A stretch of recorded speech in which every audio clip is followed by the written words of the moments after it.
Olá, seja muito bem-vindo. Eu sou o presbítero Rafael Ferreira e você está no canal Eco da Escritura. E se você está aqui, é porque você busca crescimento na Palavra de Deus, pois aqui é um canal de leitura guiada da Bíblia. Mais especificamente, estamos no programa Evangelize, onde estamos lendo os livros que compõem o Evangelho do Senhor Jesus: Mateus, Marcos, Lucas e João. No vídeo de hoje, Marcos 7. Se inscreva no canal, marque o joinha, curta, comente e compartilhe. Tá? Nós já temos todo o livro de Mateus lido, temos o começo de Marcos e temos também campanhas desse canal. Faça parte, tá? Sempre estamos falando da palavra de Deus, uma palavra de ânimo, de exortação, para que a nossa fé seja aumentada e nossa comunhão com Deus também. Então, compartilhe esse vídeo, tá? Faça esse vídeo chegar na vida de outras pessoas. Lembrando que minha Bíblia, a versão é Almeida, revista e atualizada. A gente vai ler, depois a gente faz uma breve reflexão, tá bom? Mas antes, fazer uma oração. Senhor, em nome de Jesus, eu te agradeço, meu Pai, pelo privilégio de ter acesso à tua palavra. Pai, te agradeço pela vida do meu irmão que está do outro lado e peço que o Senhor abençoe a vida dele também. Pai, que o Senhor venha nos iluminando, aumentando a nossa fé, que o Senhor venha com o teu poder de fazer milagres em nossa vida. Em nome de Jesus Cristo, nós precisamos que o Senhor fale conosco. Amém. Vamos lá? Jesus e a tradição dos anciãos. O que contamina um homem? Versículo 1. Ora, reuniram-se a Jesus os fariseus e alguns escribas vindos de Jerusalém. E vendo que alguns dos discípulos dele comiam pão com as mãos impuras, isto é, por lavar, pois os fariseus e todos os judeus, observando a tradição dos anciãos, não comem sem lavar cuidadosamente as mãos. Quando voltam da praça, não comem sem aspergirem. E há muitas outras coisas que receberam para observar, como a lavagem de corpos, jarro e vaso de metal e camas. Interpelaram-nos os fariseus e os escribas: por que não andam os seus discípulos de conformidade com a tradição dos anciãos, mas comem com as mãos por lavar? Respondeu-lhes: bem profetizou Isaías a respeito de vós, hipócritas, como está escrito: este povo honra-me com os lábios, mas seu coração está longe de mim. E em vão me adoram, ensinando doutrinas que são preceitos de homens. Negligenciando os mandamentos de Deus, guardais as tradições dos homens.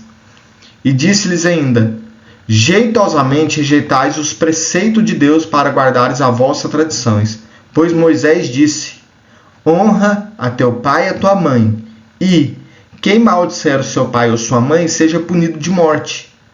Vós, porém, dizeis: se o homem disser a seu pai ou a sua mãe, aquilo que poderias aproveitar de mim é corbã, isto é, oferta para o Senhor, então dispensais de fazer qualquer coisa em favor de seu pai e de sua mãe, invalidando a palavra de Deus pela vossa própria tradição, que vós mesmos transmitisse, e fazei muitas outras coisas semelhantes. Convocando ele de novo a multidão, disse-lhes: ouve-me todos e entendei. Nada há fora do homem que entrando nele o possa contaminar, mas o que sai do homem é o que contamina. Se alguém tem ouvidos para ouvir, ouça. Quando entrou em casa, deixando a multidão, seus discípulos interrogaram acerca da parábola. Então ele lhes disse: assim vós também não entendeis? Não compreendeis que tudo de fora... Versículo 18. Então lhes disse: assim vós também não entendeis? Não compreendeis que tudo que de fora entra no homem não pode contaminar, porque não lhe entra no coração, mas no ventre, e sai para o lugar escuso? E assim considerou eles puro todos os alimentos. E dizia: o que sai do homem, isto é o que contamina.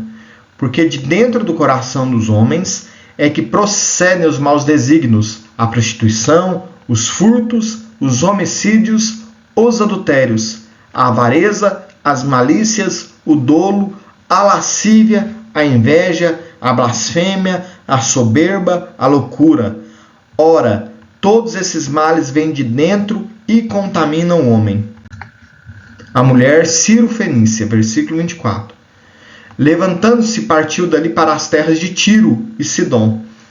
Tendo entrado numa casa, queria que ninguém o soubesse. No entanto, não pôde ocultar-se. Porque uma mulher, cuja filhinha estava possessa de espírito imundo, tendo ouvido a respeito dele, veio e prostou-se-lhes aos pés.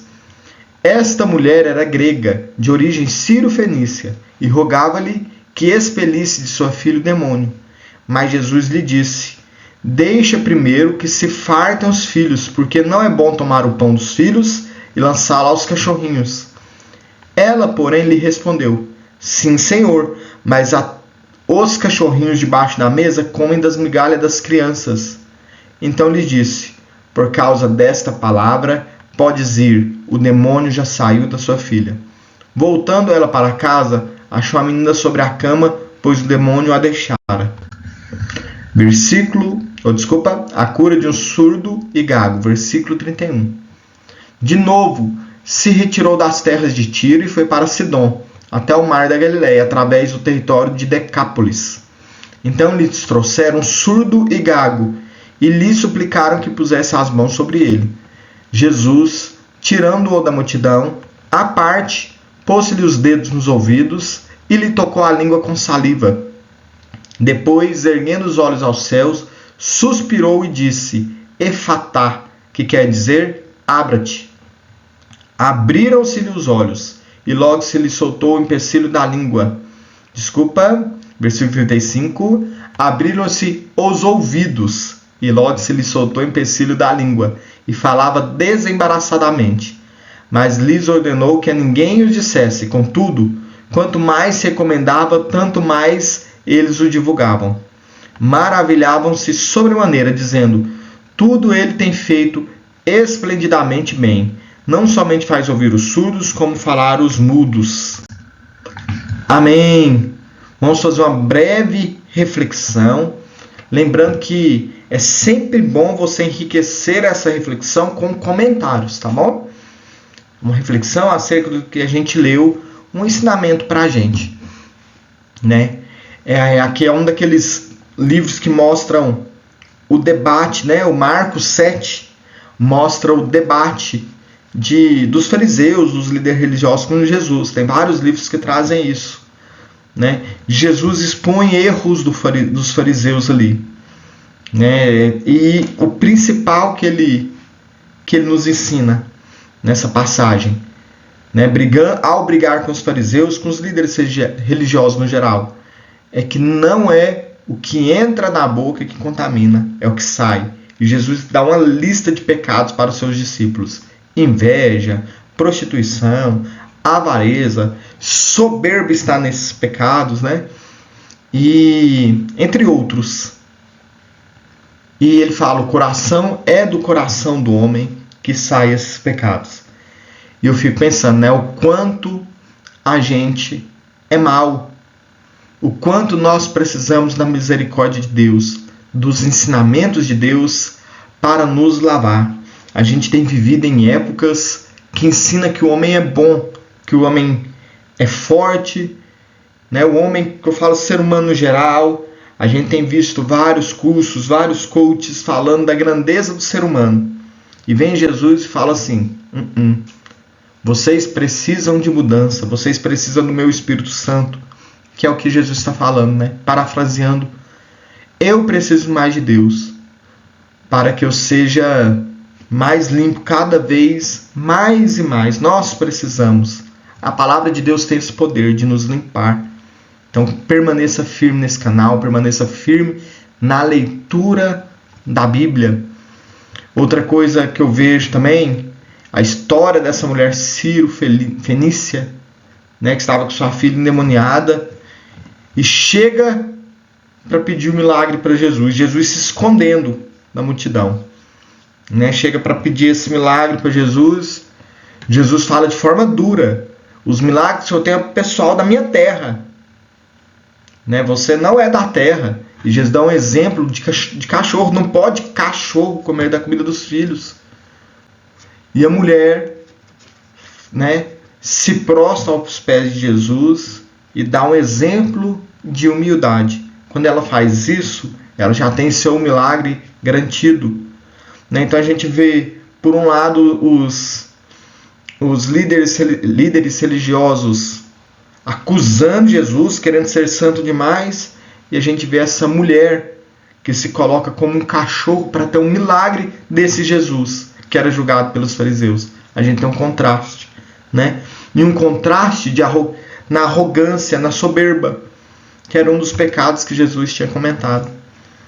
Né? E você, nós temos sido humildes ao ponto de falar: Deus, sem o Senhor eu não consigo, Senhor, eu preciso da sua ajuda. Né? Nós temos que ser humildes e lembrando que Ele, né, Ele olha nossos corações e faz milagres. Assim como Ele curou aquele gago, aquele surdo, Ele continua fazendo milagre na vida de muitos. Mas nós temos que ter fé e humildade para reconhecê-lo como Deus. Quando a nossa força falha, Deus está ali para nos ajudar. Amém? Curta, comente, compartilhe. Deus te abençoe.